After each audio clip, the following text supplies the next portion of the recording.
Welcome to our channel. Today we how to use Slack for Business pro tips step by step clearly. Open the Slack application on your device.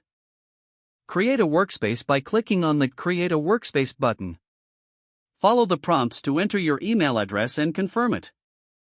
Set up your workspace name and add a custom URL if desired. Invite team members by entering their email addresses in the invite section. Once your workspace is set up, familiarize yourself with the Slack interface. On the left sidebar, you'll see channels, direct messages, and apps. Create channels for different projects or teams by clicking on the plus next to channels. Choose whether the channel will be public or private, depending on your needs. Invite team members to the channel and provide a clear description of its purpose. Use threads to keep conversations organized within channels.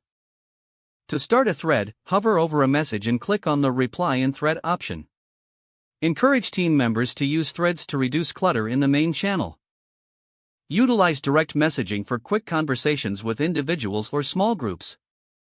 To send a direct message, click on their name in the sidebar or search for them in the search bar.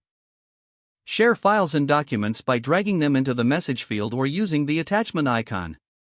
Take advantage of integrations by accessing the Apps section in the sidebar. Add tools like Google Drive or Trello to enhance collaboration. Set reminders for yourself or team members using Slackbot. Type /remind followed by the details to create a reminder. Customize notifications to stay focused by clicking on your workspace name and selecting Preferences. Use the search bar to quickly locate messages, channels, or files.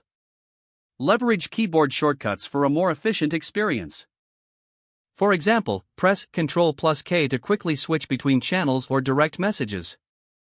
Host team meetings using Slack's video call feature. Click on the phone icon in a channel or direct message to start a call. Encourage feedback by regularly checking in with team members in your channels. Utilize the status feature to indicate your availability or ongoing tasks. Don't forget to like this video and subscribe to our channel for more step-by-step tech guides.